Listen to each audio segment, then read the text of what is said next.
तत्वार्थ सूत्र 7वां अध्याय 22वां सूत्र पढ़ रहे थे। मारणांतिकीम सल्लेखनाम जोशिता, कि मरण के अंत में प्रीतिपूर्वक सल्लेखना ग्रहण करना चाहिए। जोशिता सेविता भी कर सकते थे, लेकिन जोशिता शब्द में एक विशेष भाव है। सामान्यपने तो सेविता या जोशिता दोनों का अर्थ यही होता है, सेवन करना, अपनाना, ग्रहण करना। लेकिन जोशिता शब्द में एक भाव और जुड़ जाता है कि सेवन तो करना, लेकिन प्रीतिपूर्वक सेवन करना। क्योंकि किसी चीज़ का सेवन किसी चीज़ को अप्रीति से भी अपनाया जा सकता है, मजबूरी में भी अपनाया जा सकता है ना। जैसे आप औषधि खाते हैं तो सेवन करते हैं, लेकिन प्रीतिपूर्वक करते हैं क्या? नहीं करते, है ना। तो बहुत सारी स्थितियां ऐसी होती हैं कि व्यक्ति वो अपनाता है औषधि आदि, लेकिन प्रीतिपूर्वक नहीं अपनाता, बल्कि वह उसकी मजबूरी होती है। इसी तरह ये सेविता मजबूरी में भी हो सकता है, लेकिन जोशिता में सेवन तो करना, अपनाना, लेकिन प्रीतिपूर्वक अपनाना, उत्साह से उस सल्लेखना को अपनाना, किसी मजबूरी वश, किसी कुलाचार से या किसी देखा देखी या स्वर्ग आदि के लोभ से या भय से, नरक आदि के भय से, ऐसा नहीं। क्योंकि जब भय से, आशा से, स्नेह से सेवन तो हो सकता है, लेकिन जोशिता ऐसा नहीं हो सकता। इसलिए आचार्य ने शब्द प्रयोग किया जोशिता, यानी मरणांत की सल्लेखना को प्रीतिपूर्वक, है ना, ग्रहण करना चाहिए। ठीक है, चलिए अब हम आगे बढ़ते हैं, 23वां सूत्र पढ़ते हैं। अब जिस वृत्ति जीव की यहाँ बात की है, उस वृत्ति जीव के कोई अतिचार होते हैं तो उनकी बात होती है। यदि अतिचार लगते हैं तो ऐसे कौन से अतिचार हैं धर्म के क्षेत्र में जो होते हैं, तो वो बात अब यहाँ से प्रारंभ होती है। तो 23वें सूत्र में सबसे पहले सम्यक दर्शन के अतिचार बताए, है ना। यद्यपि सम्यक दर्शन 25 दोषों से रहित होता है, इसमें शंका आदि 8 दोष हैं, उनसे रहित होता है, लेकिन कदाचित क्वचित, है ना, कोई सम्यक दर्शन में दोष उत्पन्न हो जाता है। यद्यपि सम्यक तो नष्ट नहीं होता, लेकिन सम्यक दर्शन में किंचित मलिनता आ जाती है, तो वो अतिचार कहलाते हैं, है ना। तो देखो 23वां सूत्र पढ़ते हैं, सम्यक दर्शन के अतिचार। शंका कांक्षा, बोलिए, विचिकित सान्य दृष्टि प्रशंसा, संस्तवाह सम्यक दृष्टेर अतिचाराः। पूरा सूत्र बोलता हूँ। शंका कांक्षा विचिकित सान्य दृष्टि प्रशंसा, संस्तवा सम्यक दृष्टेर अतिचाराः।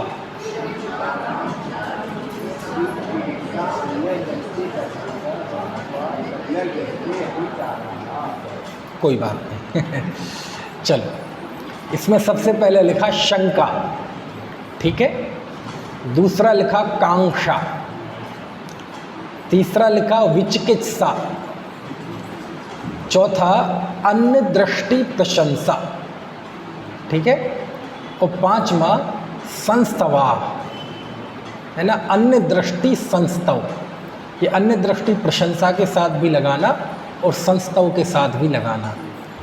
तो अन्य दृष्टि प्रशंसा और अन्य दृष्टि संस्तव, सम्यक दृष्टेर अतिचारः, यह सम्यक दृष्टि के 5 अतिचार हैं। ठीक है, चलिए। अतिचार एक शब्द है, अतिचार, और एक होता है अनाचार। अनाचार वो कहलाता है जिससे व्रत भंग हो जाता है, जिससे वह धर्म समाप्ति हो जाता है ना। अतिचार वो कहलाते हैं कि उस धर्म के उस अंग में जो सूक्ष्म दोष होते हैं वो कहलाते हैं अतिचार, उससे वह व्रत भंग नहीं होता, है ना। जैसे अहिंसा व्रत है, तो अनाचार लग जाए तो वो व्रत ही भंग हो जाएगा, लेकिन कोई बारीक दोष लगते हैं तो व्रत भंग नहीं होता, लेकिन वह व्रत मलिन जरूर होता है ना। तो अभी व्रतों की बात तो आगे आएगी। व्रतों में लगने वाले अतिचार की चर्चा तो अन्यत्र बहुत मिलती है, लेकिन सम्यक दर्शन में भी अतिचार होते हैं, ये बात ज़्यादा चर्चित नहीं है, जबकि होते हैं। आप कहेंगे कि सम्यक दर्शन तो शुद्ध होता है, सम्यक होता है, तो उसमें अतिचार कैसे लगते हैं? भाई व्रतादि का संबंध तो क्रिया से है, और क्रिया में कुछ ऊंच नीच हो जाए, छोटा बड़ा, तो मान सकते हैं कि हाँ ये अतिचार हो गया, गलती हो गई, प्रायश्चित कर लो, है ना। लेकिन सम्यक दर्शन तो किसी क्रिया का नाम है नहीं, सम्यक दर्शन तो श्रद्धा का नाम है, तो उसमें भी अतिचार होते हैं क्या? तो आचार्य कहते हैं हाँ होते हैं, उसमें भी दोष लगता है ना। तो कैसे दोष लगता है? अरे सम्यक दर्शन भी असंख्यात प्रकार का होता है। अजीब बात है, हमने तो 3 प्रकार का सुना था। कौन कौन सा? औपसमिक, क्षायोपशमिक अथवा क्षाय 3, अथवा 10 प्रकार का भी सुना है, अथवा राग और वीतराग नाम से 2 प्रकार भी सुना है, लेकिन असंख्यात प्रकार का। हाँ कैसे? सम्यक दर्शन परिणामों की दृष्टि से असंख्यात प्रकार का हो सकता है। क्यों? क्योंकि सम्यक दर्शन के असंख्यात लोक प्रमाण परिणाम होते हैं, यानी असंख्यात सम्यक दृष्टि हैं तो उनके परिणाम एक से नहीं होते। तो परिणाम का मतलब यहाँ चारित्र की बात नहीं है, श्रद्धा के परिणामों की बात कर रहा हूँ मैं, उनकी विश्वास, उनकी प्रतीति की ही बात कर रहा हूँ। वो भी सबकी अलग अलग तरह की होती है। धवला पुस्तक 1 पेज नंबर 368 पर ये बात लिखी कि सम्यक दर्शन के भी असंख्यात लोक प्रमाण परिणाम होते हैं, यानी सभी सम्यक दृष्टि एक से नहीं होते, उनके परिणाम एक से नहीं होते हैं। परिणाम मतलब राग द्वेष नहीं, वो तो जल्दी मान लेंगे हम। सम्यक दर्शन ही के असंख्यात लोक प्रमाण परिणाम होते हैं श्रद्धा गुण के। तो फिर ऐसा क्यों कहते हैं कि सब एक से होते हैं सम्यक दृष्टि? हाँ, सम्यक पने अपेक्षा सब एक हैं, वो मिथ्या दृष्टि नहीं है सम्यक दृष्टि, समझ में? इस अपेक्षा से एक हैं, लेकिन सम्यक तो में भी सबके फर्क पाया जाता है ना। अन्यथा ये दोष वगैरह की कल्पना कैसे बने? ये जो 5 दोष बताए हैं, है ना, निर्मल सम्यक दर्शन, शुद्ध सम्यक दर्शन, दोषयुक्त सम्यक दर्शन, ये सारी व्यवस्था कैसे बने, है ना। तो क्या होते हैं सम्यक दर्शन में दोष? तो देखो, सबसे पहला लिखा शंका। शंका मतलब, शंका एक तो होता है जिन वच में शंका न आधार। शंका तो जानते ना आप, डाउट होना, शंका होना, ठीक है। तो किस में शंका होना? जिनेंद्र भगवान के वचनों में शंका होना। अच्छा, तो सम्यक दृष्टि को तो हमने सुना है वो निश्शंक होता है। हाँ, तो निश्शंक होता है ना, किसने मना किया? तो फिर अतिचार की क्यों बात करते हैं? तो पहले तो ये बात आप सुनिश्चित कर लें, गांठ बांध लें कि अतिचार यानी क्वचित कदाचित।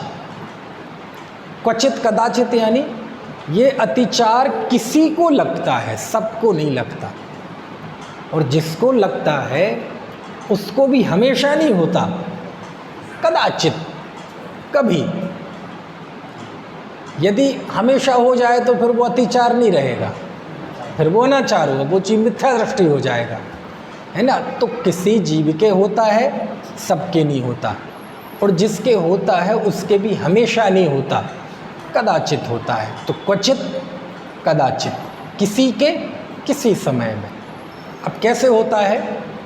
तो देखो, शास्त्रों में आम तौर पर 2 तरह की निरूपणाएं मिलती हैं।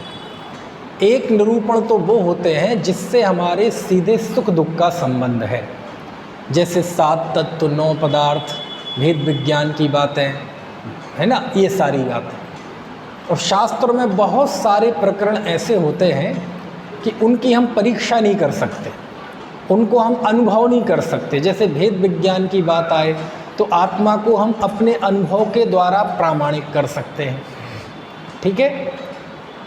लेकिन शास्त्रों में ऐसी हजारों बातें होती हैं, खास तौर से करणान योग की हों, प्रथमान योग की हों, जिनमें हम परीक्षा नहीं कर सकते, जिनको हम अनुभव नहीं कर सकते, है ना।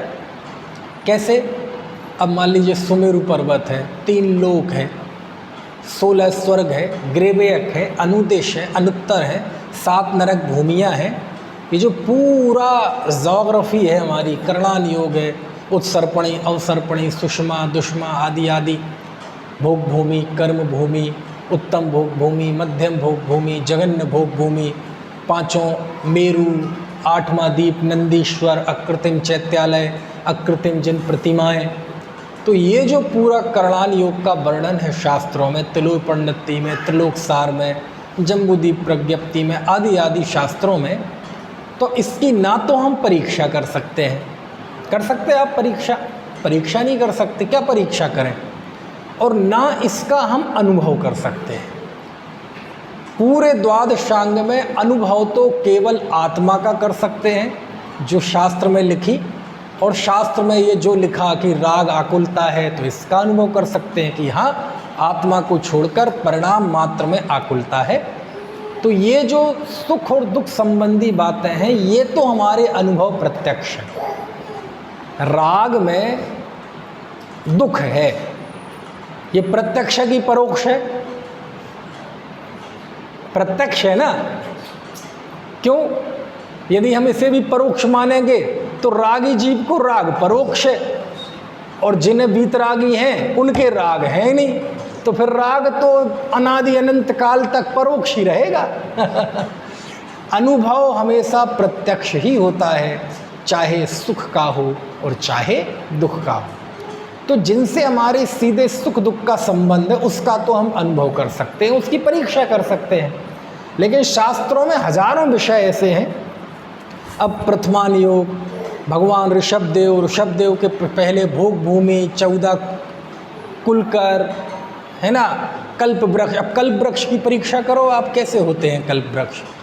ऐसा कोई ज़माना था जब यहाँ भोग भूमि थी, जहाँ हम बैठे हैं ना इस कर्म भूमि में, पहले यहाँ भोग भूमि थी और यहाँ भी कल्प वृक्ष थे। और आपको कुछ भी चाहिए, कल्प वृक्ष के सामने जाओ और कहो हमें चाहिए, क्या चाहिए खाने का, रसमलाई चाहिए, तुरंत लो, जो कुछ आप चाहेंगे वो मिल जाएगा। इसी मेरठ में, इसी तीरगरान में भोग भूमि थी यहाँ सब। लेकिन समय तो इसकी परीक्षा कर सकते हैं आप? नहीं। अनुभव कर सकते हैं? नहीं।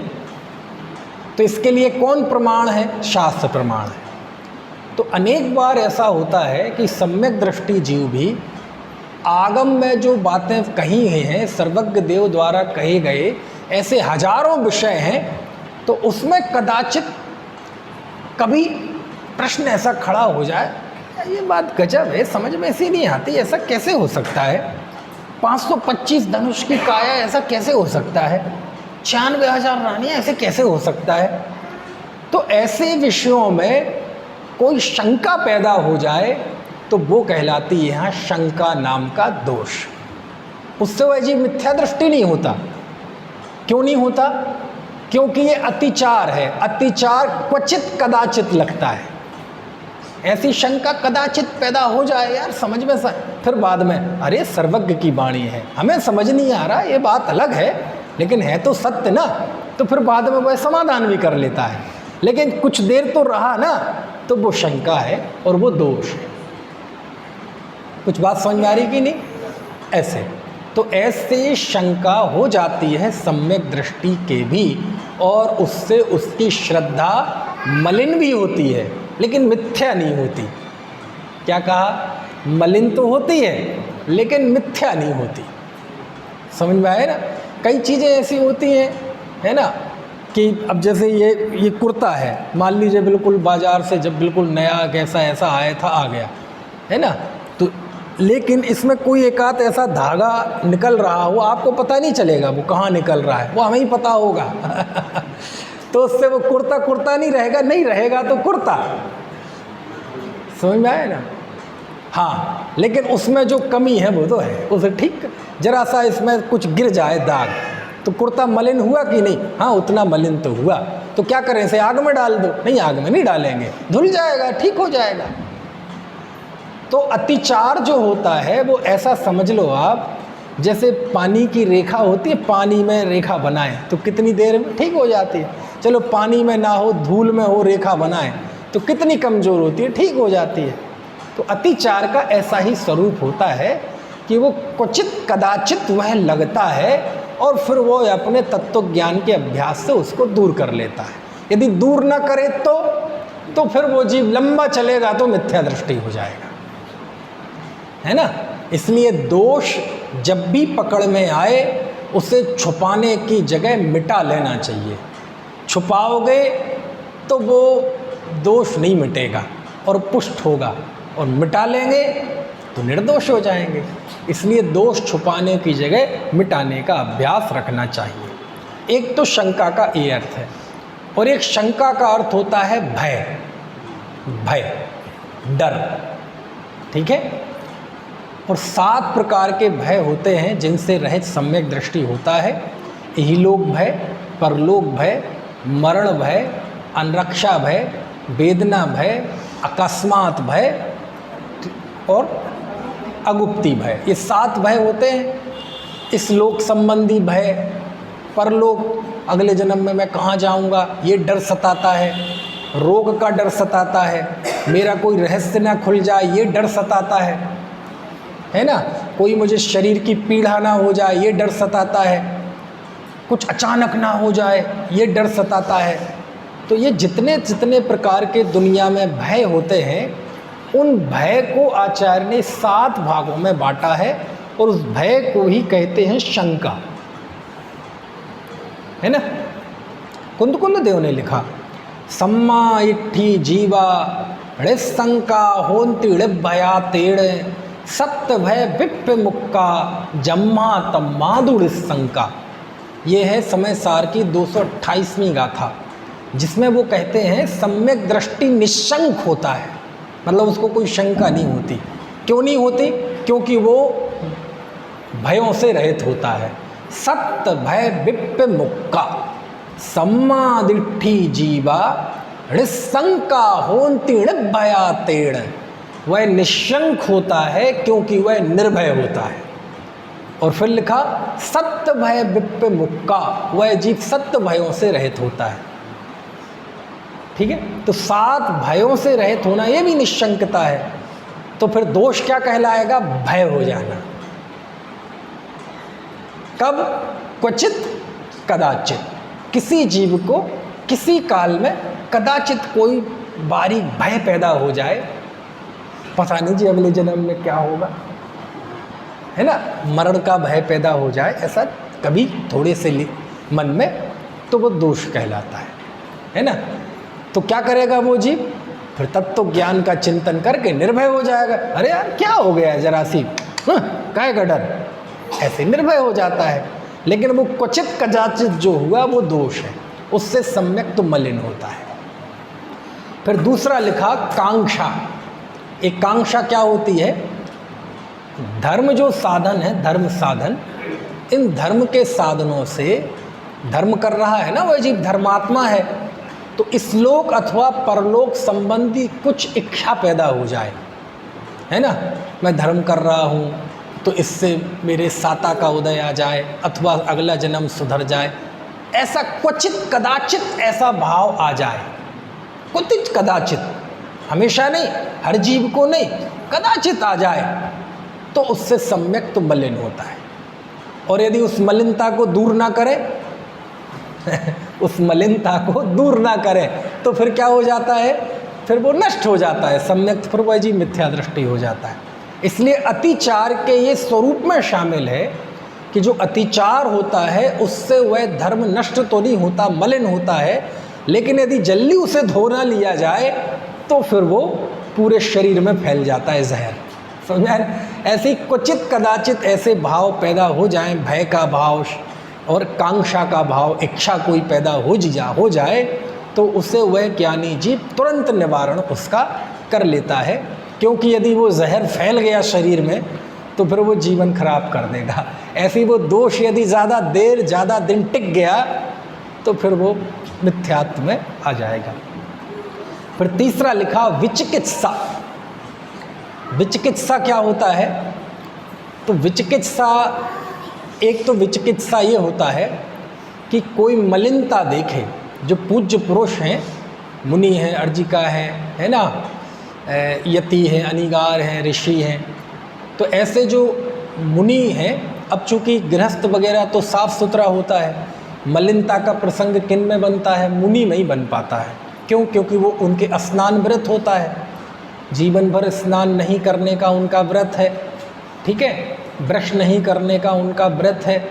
श्रावक तो स्नान करता है, तो मलिन कोई हो जाए, अब आम तौर पे देखेंगे कि साधु संतों की इस बात की संभावना बहुत रहती है, जल मल, है ना, तो शरीर मलिन हो जाए, दिख जाए, तो कदाचित, वैसे तो उसके निर्विचिकित्सांग होता है सम्यक दृष्टि के, लेकिन बस अब परिणाम है कभी क्वचित कदाचित उनको देखकर उस जीव के अंदर मलिनता का भाव आ जाए, घिन का भाव आ जाए, है ना, कैसे गंदा शरीर हो रहा है, ठीक है, तो वो कहलाती विचिकित्सा।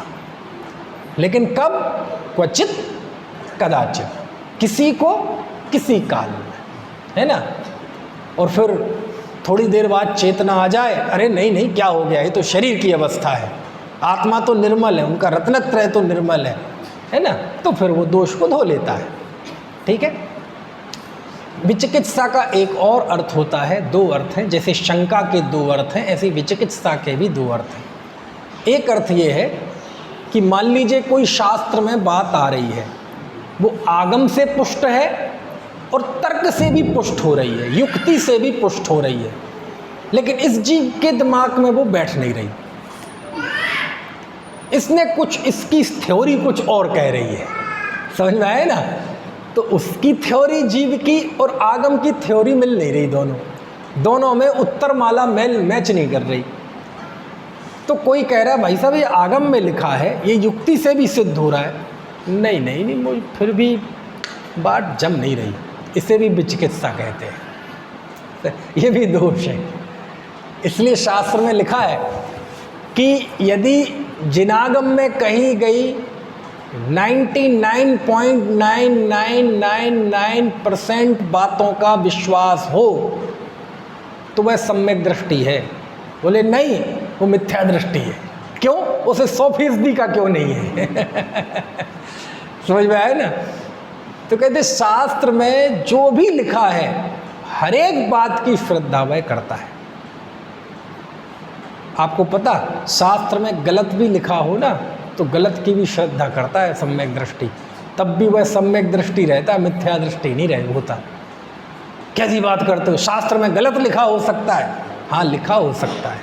कैसा गलत? कोई सूक्ष्म बात, चूंकि इस काल में सर्वज्ञ तो है नहीं, गणधर महाराज तो है नहीं, श्रुत केवली तो है नहीं, अवधि ज्ञानी मनः परय ज्ञानी तो है नहीं, तो कदाचित कोई त्रुटिवश शास्त्र में कोई बात गलत लिख जाए। गलत मतलब उन विषयों से नहीं जिन विषयों का सीधा आत्मकल्याण से संबंधित है, उसमें तो गलत होने की संभावना नहीं है, वो प्रयोजनभूत तत्व है। लेकिन वो बात है, अब 3 लोग का मेजरमेंट, हाँ ये इतना जम्बूद्वीप की वो बेदी इतनी लंबी है, इतनी गहरी है, ये जो सूक्ष्म बातें होती हैं गणित की, इसमें कदाचित कोई बात शास्त्र में कोई आचार्य की किसी, क्योंकि केवल ज्ञानी तो कोई है नहीं, सब छद्मस्त हैं, श्रुत ज्ञानी है ना, और जहाँ श्रुत ज्ञान है वहाँ अज्ञान है, तो अज्ञानता पूर्वक कोई बात लिख जाए, ऐसी सूक्ष्म बात जिससे आत्मा के सुख दुख का संबंध तो नहीं है, वो हो सकती है शास्त्र में,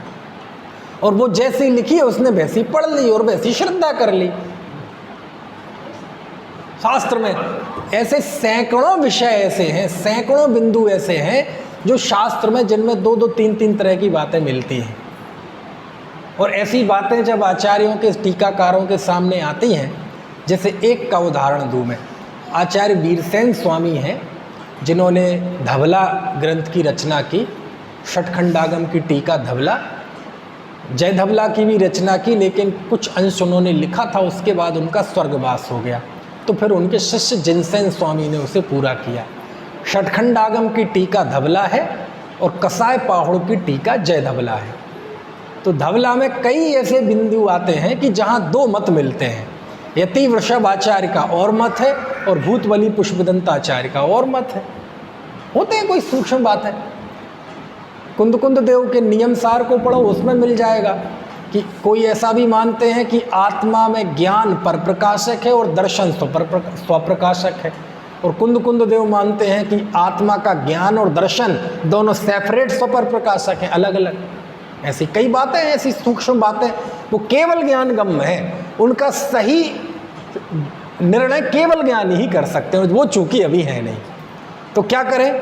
तो जब ऐसी दो बातें आती हैं तो वीरसेन स्वामी प्रश्न करते हैं कि हे आचार्य देव, इन दोनों बातों में से कौन सी सही है? बोले सुनो, मेरी जिह्वा में इतनी ताकत नहीं है कि मैं ये कह सकूं कि ये गलत है और ये सही है। हम कई एक आचार्य को गलत कह दें और एक आचार्य को सही कह दें, ऐसा हमसे नहीं होगा। मेरी ज़बान उठती नहीं है इस बात के लिए। बोले तो क्या करें? ये दोनों मत थे, मैंने आपको बता दिए, तो क्या करें? दोनों ही जान लो, दोनों में से होगा तो एक सही ना। तो कौन सा सही है? बोले ये नहीं बता सकता मैं। समझ में आया ना? दोनों ही, जब तक निर्णय नहीं होता, बहुत सारी बातें होल्ड रख देनी चाहिए। क्या रख देने? अरे जरूरी है सारी चीज़ें अभी जाने, कुछ बातें केवल ज्ञान में जान लेंगे, और कुछ बातें नहीं, सारी बातें केवल ज्ञान होने पे ही जानते हैं, उसके पहले तो बहुत थोड़ा सा जानते हैं। तो वो किसी को गलत नहीं कहते। बोले हमने दोनों बातें बता दी, और ज़्यादा कुछ हो तो एक दो जगह वो ये कहते हैं तो साहब इसमें से सही कौन सी है? बोले गौतम स्वामी से जाके पूछो, मुझसे मत पूछो। गौतम स्वामी मतलब गणधर महाराज से पूछो, वो मुझे क्या पता, मुझे तो जो बात आई वो बता दी परंपरा से। दोनों ही समर्थाचार्य हैं, दोनों की बात युक्ति सम्मत बैठती है, परंपरा से भी बैठती है। अब इतने होने पूर्वापर विरोध दोनों में नहीं मिल रहा है। सब बातें जिन जिन तरीकों से हम परीक्षा कर सकते थे कर ली, उसके बावजूद भी कोई कम नहीं पड़ रहा। तो कहते भैया भगवान जाने, मैं एक को गलत नहीं कहूँगा। अब कुछ ना कुछ दो बातें एक सी तो सही हो नहीं सकती, है ना? तो कहने का आशय ये है कि सम्यक दृष्टि तो गलत का भी श्रद्धान कर लेता है। गलत में कौन सी बातें? जिन बातों से आत्म कल्याण का संबंध नहीं है, ऐसी कुछ ऐसी बातें जो केवल ज्ञान गम्य होती हैं, उसमें जैसी शास्त्र में लिखी थी वैसी उसने मान ली। क्यों मान ली? आचार्य ने लिखी है ना? ऐसे, ठीक है। तो चलो ये तो अलग बात हो गई। तो यहाँ शास्त्र में कोई बात युक्ति संगत भी है, आगम सम्मत भी है, फिर भी उसे जम नहीं रही है बात। वो कहता नहीं नहीं नहीं, मुझे ये बात जम नहीं रही। तो वो कहलाती विचिकित्सा। समझ में आया ना? ऐसा है, ठीक है। हमारे पिताजी हैं, खूब पढ़ते हैं, सुनते हैं, सब समझते हैं, लेकिन आज भी कभी मौका आए तो वो चीज़ निकल आती है मुंह से। कैसे? भैया 1 कोटि पूर्व की आयु, बोले यहाँ तो 70-75 साल में मरे जा रहे। 1 कोटि पूर्व की आयु, और एक पूर्व कितने का? 70,56,000 करोड़ वर्ष का। आज तक उनके दिमाग में बैठती नहीं ये बातें। बोले 550 धनुष की काया, 500 धनुष की काया। समझ में आए ना? अब नहीं, अब वो लिखा है सब है, तो क्या करना? अब इसको ना तो प्रत्यक्ष से हो सकता है, ना इसका अनुभव कर सकते हैं। अब क्या करें? आपको अंत में भक्ति रखनी पड़ेगी, श्रद्धा। आगम के वचन है, सत्य महाव्रतियों के वचन है। कोई अपने मन से क्यों लिखेगा? उसका उसका क्या अभिप्राय, इसमें उसका क्या स्वार्थ कि वो लिख दे 525 धनुष के, इससे उसका कौन सा स्वार्थ सिद्ध हो जाएगा, है ना। चलो, तीसरा है अन्य दृष्टि प्रशंसा, और चौथा है अन्य दृष्टि प्रशंसा, और पांचवा है अन्य दृष्टि संस्तव। अन्य दृष्टि मतलब मिथ्या दृष्टि जी, जिनागम के जैन दर्शन के विपरीत जो मानने वाले हैं मिथ्या दृष्टि, वो अन्य दृष्टि, उनकी प्रशंसा और उनका संस्तव मतलब स्तव। तो क्या फर्क है प्रशंसा और स्तव में? प्रशंसा मतलब मन से, और स्तव मतलब वाणी से। अन्य दृष्टि कोई मिथ्या दृष्टि है तो उसके याद करके मन में खुश होना, प्रसन्न होना, क्वचित कदाचित, तो वो अन्य दृष्टि प्रशंसा है ना। प्रशंसा, अनुशंसा वगैरह शब्द सुनते ना आप, साहब इसमें अनुशंसा तो लिखी नहीं, वो टीप लिखते ना ऑफिस में काम करने जाते हैं, तो अनुशंसा मतलब संस्तुति, अनुशंसा, ये सब शब्दों का प्रयोग होता है ना।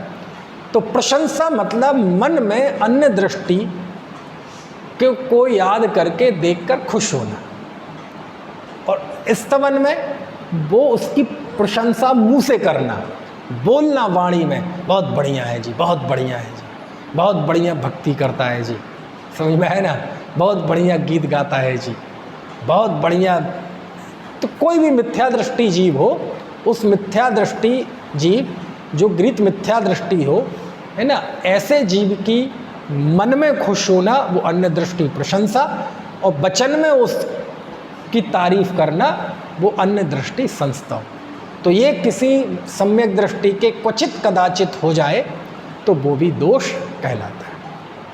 ठीक है, इस तरह से ये 5 सम्यक दृष्टि के अतिचार हैं। ठीक है, समझ में आ गए आपको? इसमें कुछ पूछना है? चलो, कुछ पूछना है तो एक बार ये पढ़ लेते हैं। सूत्र बोलना आप मतलब मैं बोलता हूँ, आप दोहराइएगा। शंका कांक्षा विचिकित्सान्य दृष्टि प्रशंसा संस्तवा सम्यक दृष्टेर अतिचारा।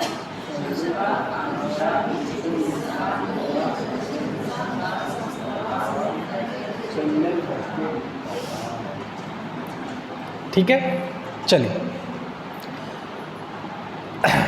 अब इसके बाद अब ये एक प्रश्न और ज़बरदस्त यहाँ उठता है कि साहब सम्यक दर्शन की तो पहले कोई बात ही नहीं की व्रतों के विषय में। व्रत की बात आई थी, 5 व्रत की बात आई, 5 पापों की बात आई, अणुव्रत और महाव्रत की बात आई।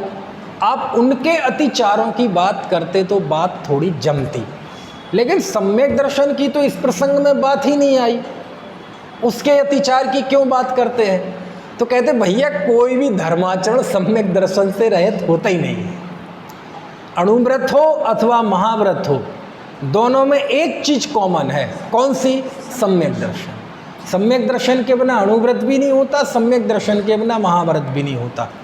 और सम्यक दर्शन के ये दोष किसी में भी हो सकते हैं, गृहस्थ में भी हो सकते हैं और मुनि के भी हो सकते हैं, अणुव्रति के भी हो सकते हैं और महाव्रति के भी हो सकते हैं।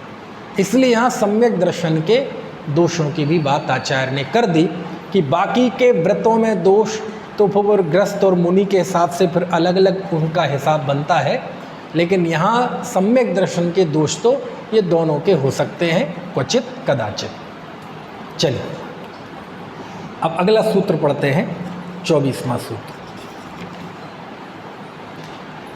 व्रतशीलेषु पंच पंच यथाक्रमम्।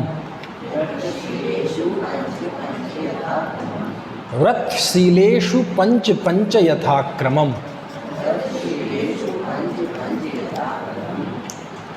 व्रत और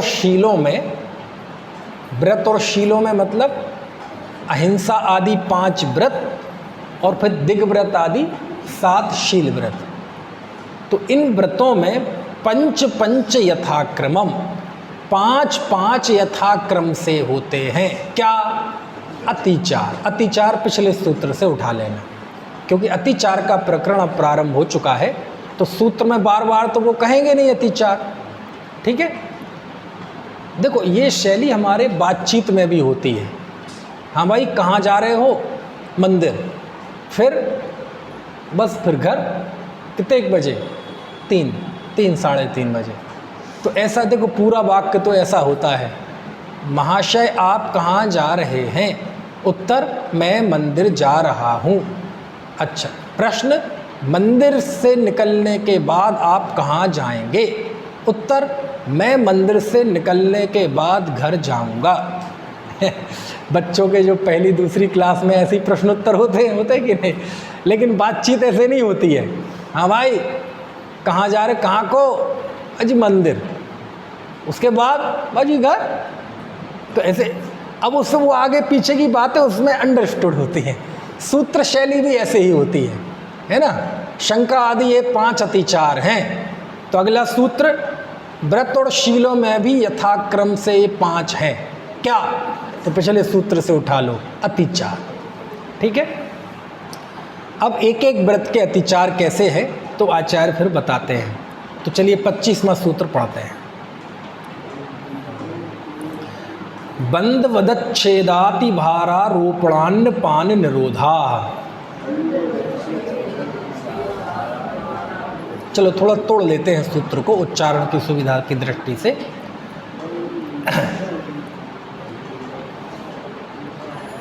अब वो संधि है। चलो बंद बधत छेदाति, बोलो बंद बधत छेदाति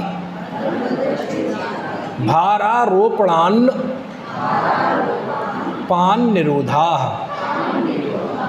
अब एक साथ बोलते हैं पूरा, बंद वदत छेदाति भारारोपणान्न पान निरोधा।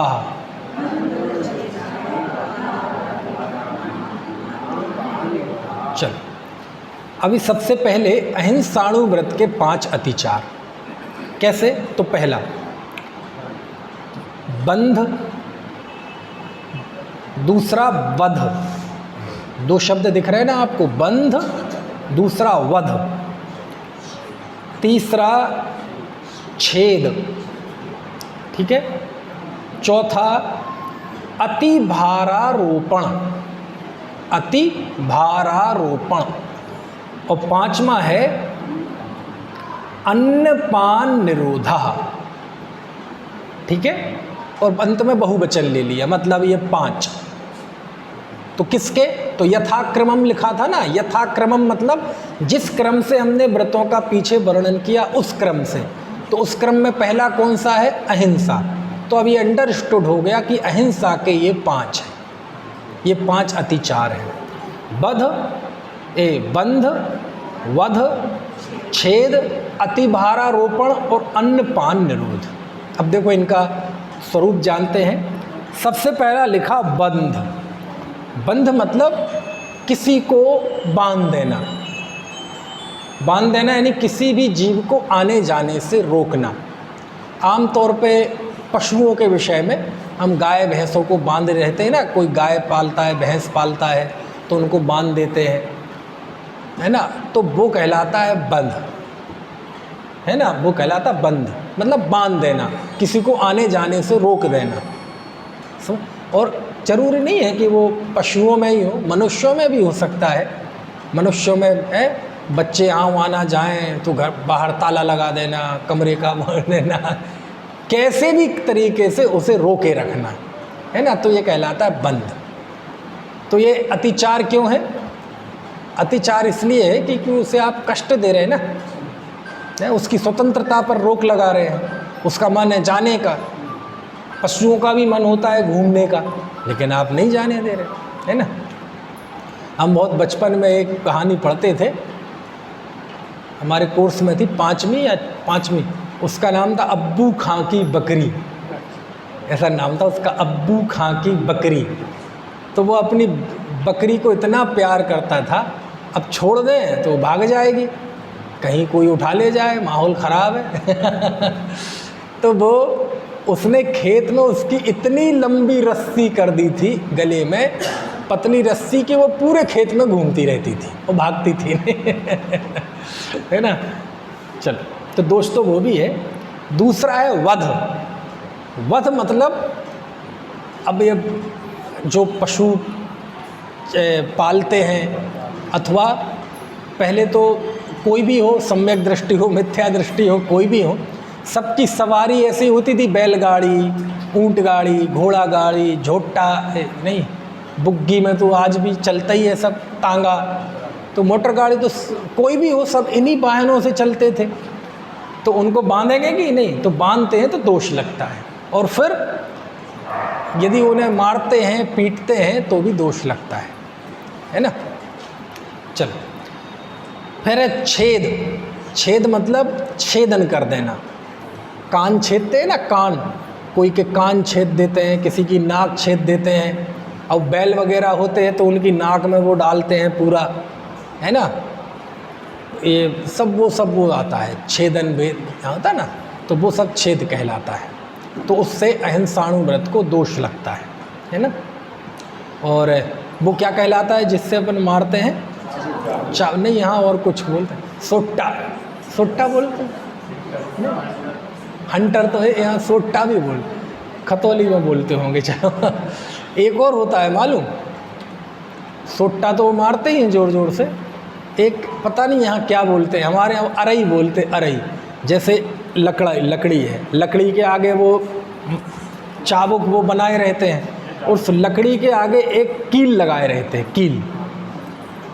तो कई बार जैसे गाड़ी के गियर यही होते हैं, जैसे हमारी गाड़ी में गियर होते हैं, एक्सीलेटर, तो ये पशुओं की गाड़ी के यही एक्सीलेटर और गियर हैं उनके। जब बिल्कुल पहले तो हाँ चल रहे हैं धीरे, और जब ज़ोर ज़ोर से भगाना हो तो सुट्टे मारेंगे ज़ोर से, और उसमें भी कुछ करना हो ना तो फिर वो चुभाते हैं, ऐसे ऐसे चुभाते, वो उसको हमारे अरई बोलते, अरई। यहाँ भी कुछ बोलते होंगे, होता होगा तो, है ना। तो ये सब बहुत, और आम तौर पे ये सब पशुओं पे है ना, मनुष्य को तो क्या है, अब ऐसा कोई पशुओं का है ना। फिर है अति भारारोपण। अति भारारोपण यानी क्षमता से अधिक भार लादना, क्षमता से अधिक भार लादना। मान लीजिए उस गाड़ी की जितनी क्षमता है, उस झोटे की जितनी क्षमता है, बुग्गी की, उससे ज़्यादा भार लादना, वो क्या कहलाता है, अति भारारोपण, अधिक भार लादना। समझ में आया ना, है। कहीं नहीं होते पंचकल्याण को में देखा होगा आपने, घोड़े की बोली ली, अब ली तो एक की, पता चले दो बैठ जाए, बच्चों को भी बिठाल दें, इसको भी बिठाल दें, पता ही नहीं कितना। अरे ये तो सब पशुओं के लिए की बातें मुख्यतः आती हैं, ये तो काल का ही ऐसा कहो क्या कहे, ये मनुष्यों में भी होने लगी ये चीज़ें। रिक्शा कौन चलाता है, साइकिल रिक्शा मनुष्य चलाता है, कौन खींचता है, मनुष्य खींचता है। अब तो बंद हो गए। आप बाकी लोगों ने कभी कोलकाता गए होंगे पहले, कभी देखा है आपने, मनुष्य चलाता है रिक्शा, नहीं वो उसको क्या बोलते हैं उसे पता नहीं, जैसे बैल चलाते हैं ना गाड़ी, बैल के यहाँ फंसा देते हैं वो गाड़ी का आगे की, वो ऐसा मनुष्य ऐसा छाती में फंसाता था और वो दौड़ता था। बहुत दर्दनाक सीन होता था वो, कोलकाता में चलते थे वो, अब बंद हो गए, है ना। उसका नाम क्या था मैं भूल गया, आदमी खींचता था गाड़ी, बस वो बड़ा देख के ऐसा लगा भाई, ऐसे वो जैसे झोटे को फंसाते ना, ऐसे पेट में वो फंसा ले रिक्शा, पीछे आदमी बैठा है और बस वो दौड़ लगाता था, है ना। है ऐसे। और फिर अंतिम है अन्नपान निरोध, यानी अन्न माने आहार, पान यानी पीने की चीज़, तो खान पान में बाधा पैदा कर देना, है ना। पशुओं को उचित समय पे भोजन ना देना, पानी ना देना। आपके घर में कई बार पौधों में होता है ऐसा, आपने पौधे लगा रखे और आप पानी नहीं दे रहे, बेचारे मर जाएं, मुरझा जाएं, है ना।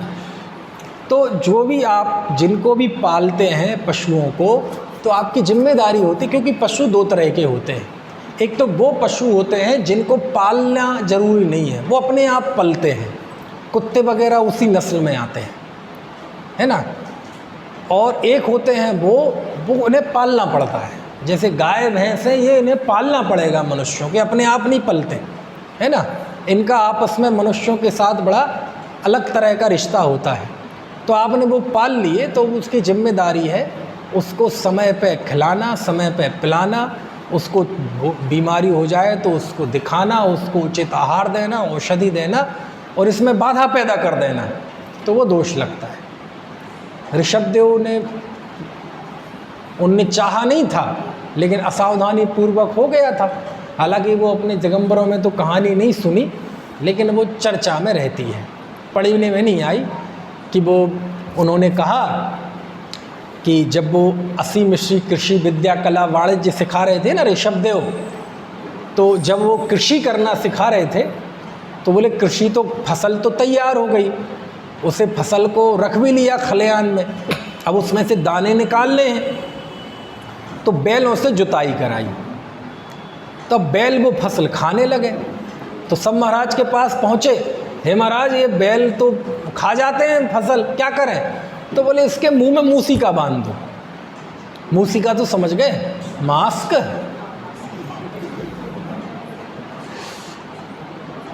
इसका मतलब क्या है? मास्क का आविष्कार किसी ने किया तो ऋषभदेव ने किया। ये रिसर्च वगैरह ऐसी होती है ना। मास्क का सबसे पहले इस्तेमाल किसने करना सिखाया था? ऋषभदेव ने। किसको सिखाया था? मनुष्यों को। किसके लिए? पशुओं के लिए। कौन से पशु के लिए? बैल के लिए। और बैल को मूसिका बांध देते थे कि उसके मुंह में मूसिका बांध दो और जब वो काम हो जाए तो उसे छोड़ दो। अब मास्क आप कितनी देर बांध लेंगे? अरे घर आएंगे उतार देंगे, अकेले रहेंगे कहीं उतार देंगे, काम हो जाए उतार देंगे, है ना। तो लेकिन ऋषभदेव थे वो ये कहना भूल गए कि उतार भी देना। अब ये वैसे कहने की ज़रूरत है नहीं वास्तव में, ये अंडरस्टूड है, लेकिन क्या करें, जिस युग में ऋषभदेव थे उस युग में ये बात कहने की थी। क्यों थी? क्योंकि वो ऋजु जड़ थे। ऋजु जड़ शब्द आया उनके लिए कि बहुत भोले, जड़ बुद्धि, लेकिन जड़ बुद्धि लेकिन सरल परिणामी। जड़ बुद्धि इस समय का जीव भी है लेकिन वक्र परिणामी है, कुटिल है। उस समय जड़ बुद्धि थे लेकिन वो कैसे थे? सरल परिणामी। वो बताया था ना, हा माँ धिक, इतने सरल थे। हा माँ धिक, कोई गलती कर दे, हाँ तूने क्या किया है, बस समझ जाता था, वो सुधर जाता था, फिर नहीं करता था। माँ मत कर, सुधर जाता था। और इतने में भी ना सुधरे तो वहाँ फांसी की सज़ा मालूम क्या थी? धिक, तुझे धिक्कार है, इतने में तो सुधर ही जाता था। इससे चौथा कोई दंड था ही नहीं, कोई जेल नहीं, कोई काला पानी की सज़ा नहीं, कोई कोर्ट नहीं, कोई न्यायालय नहीं, कुछ नहीं। भाई इतना किसी ने कह दिया ना गलत है जी, मैं मान गया, ना ना ना जी, मान गया। और धिक तक की नौबत तो आती नहीं थी, और आ जाए और किसी को कह दिया धिक्कार है तो समझ लो वो शर्म से गड़ जाता था, है ना। तो ऐसे समय में वो कहने की ज़रूरत थी कि भाई मूसिका बांधोगे तो निकाल भी दियो, लेकिन वो नहीं कह पाए। तो कहते हैं वो 13 घंटे भूखे रहे थे बैल, तो ऋषभदेव को 13 महीने तक आहार नहीं मिला था उसके फल में। ऐसी कहानी चर्चाओं में है, अपने दिगंबर शास्त्रों में मिली नहीं है कहानी, आदि पुराण वगैरह में है नहीं।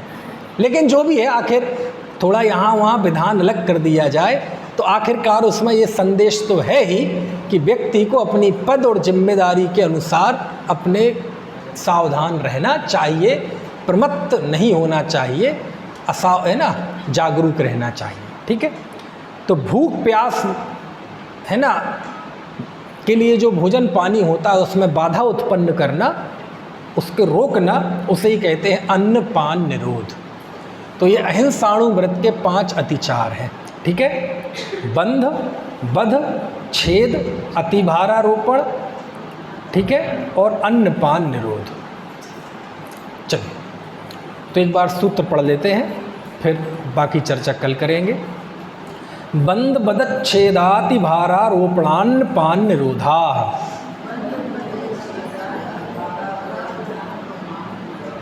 चलिए, किसी को कोई प्रश्न? आज जो विषय चला इसमें किसी को कोई प्रश्न हो तो पूछ लीजिए, नहीं तो बाकी की चर्चा कल करेंगे।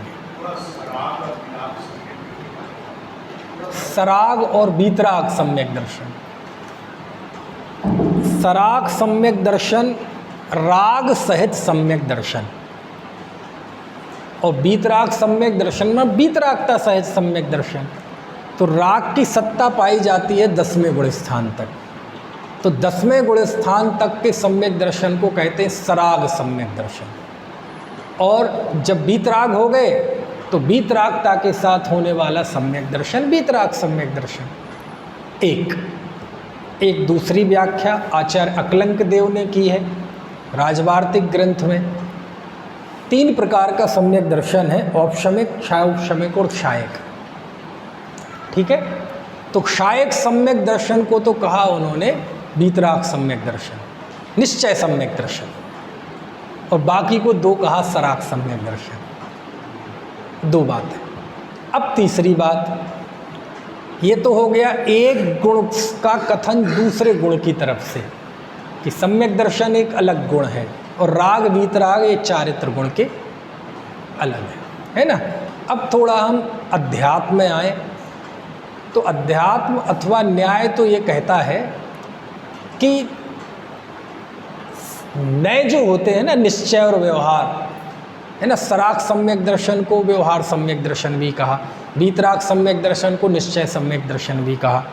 अब न्याय ये कहता है कि निश्चय व्यवहार 2 विरुद्ध अपेक्षाएं एक ही पदार्थ में एक ही समय में लागू होती हैं।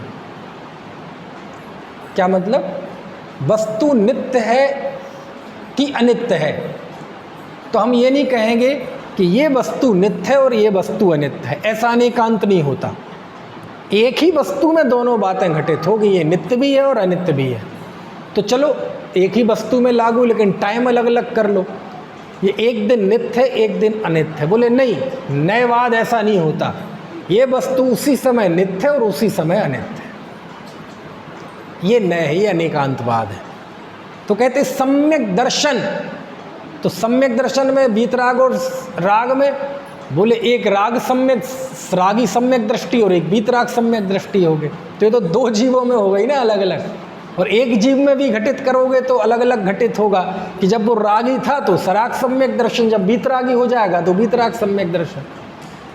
तो आगम में ये बातें विवक्षाएं हैं, उसका निषेध नहीं है, लेकिन जब न्याय में जाते हैं तो न्याय तो ये कहता है कि दोनों विरुद्ध बातें एक साथ एक व्यक्ति पे लागू होनी चाहिए। तो क्या है सराग वीतराग सम्यक दर्शन? तो हकीकत में ये सम्यक दर्शन के वस्तुतः भेद नहीं है, क्योंकि सम्यक दर्शन है श्रद्धा गुण की पर्याय और राग वीतराग है चारित्र गुण की पर्याय। तो सम्यक दर्शन तो राग और वीतराग होता ही नहीं है। जैसे चारित्र की वजह से सम्यक दर्शन को राग और वीतराग नाम देते हैं, ऐसी केवल ज्ञान और छद्मस्त की दृष्टि से परमावगाढ़ सम्यक तो कहते हैं, केवल ज्ञानी के परमावगाढ़ सम्यक तो कहते हैं, और बाकी हम सबके परमावगाढ़ नहीं होता है। तो वह किस अपेक्षा से? ज्ञान गुण की अपेक्षा से। तो ऐसे उसके भेद बनते हैं। मूलतः जो सम्यक दर्शन को सम्यक दर्शन की तरफ से देखा जाए तो सम्यक दर्शन के राग और वीतराग भेद करना ये उपचार है ना। सम्यक दर्शन के जो भेद हैं वो तो निश्चय सम्यक दर्शन और व्यवहार सम्यक दर्शन है। और वो क्या है? तो श्रद्धा की निर्मलता वह निश्चय सम्यक दर्शन है, और उसको भेद आदि से देखना वो व्यवहार सम्यक दर्शन, और वो एक ही समय पर लागू होते हैं। ठीक है भाई साहब? चलो।